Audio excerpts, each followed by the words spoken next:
ദുരന്തത്തിനു ശേഷം കൽപ്പറ്റയിലേക്ക് വാടകയ്ക്ക് താമസം മാറിയതോടെയാണ് ടൗണിലെ റോഡരികിൽ ഉപജീവനമാർഗമായി ആസിയയും കുടുംബവും തട്ടുകട ആരംഭിച്ചത്.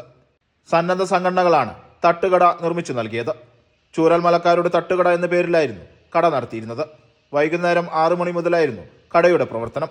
കഴിഞ്ഞ ദിവസവും കട പ്രവർത്തിച്ചിരുന്നു. എന്നാൽ ഇരുട്ടിന്റെ മറവിൽ നഗരസഭാ അധികൃതർ പൊളിച്ചുമാറ്റിയെന്നാണ് പരാതി. അത് പൊട്ടിച്ചിട്ടാണ് കൊണ്ടുപോയിട്ടുള്ളത്. പിന്നെ ടേബിള് കാര്യങ്ങൾ ഇതൊക്കെ ഞങ്ങൾ പുതിയത് വാങ്ങിയത്, കടം വാങ്ങിയതാണ്. ഇത് അന്നാണ് കച്ചവടം ചെയ്തിട്ടാണ് ഞങ്ങൾ ആ പൈസയൊക്കെ വീട്ടുന്നത്. ഞങ്ങൾ വീട്ടിലെടുക്കാൻ ഒന്നുമില്ല. ഞങ്ങൾക്ക് അന്നാണ് ജീവിച്ചു പോകാനുള്ള ഒരു വരുമാനത്തിന് വേണ്ടി തുടങ്ങിയത്. നിലവിൽ ആസിയയും കുടുംബവും മുണ്ടേരിയിലെ സർക്കാർ ക്വാർട്ടേഴ്സിലാണ് താമസിക്കുന്നത്. ഏക വരുമാനമാർഗം നിലയ്ക്കപ്പെട്ടതോടെ എന്തു ചെയ്യുമെന്ന അവസ്ഥയിലാണ് ഈ കുടുംബം. ഒരു വരുമാനമില്ല, ഒരു വരുമാനം ഞങ്ങൾക്കില്ല. ഞങ്ങൾക്ക് തന്നെ ഉള്ള വരുമാനം. ഞങ്ങൾക്ക് ജനുവരിയിലാണ് ഞങ്ങൾക്ക് കട ഇട്ട് തന്നത്, സംഘടനക്കാരിട്ട് തന്ന കടയാണ്. തട്ടുകട നടത്തിയിരുന്ന വാഹനവും നഗരസഭാ അധികൃതർ പിടിച്ചെടുത്തിട്ടുണ്ട്. അതേസമയം കടയിൽ നിന്ന് സ്കൂളിലേക്ക് മാലിന്യം തള്ളിയെന്ന പരാതിയുണ്ടെന്നും അതാണ് കട പൊളിച്ചു മാറ്റിയതെന്നുമാണ് നഗരസഭയുടെ വാദം.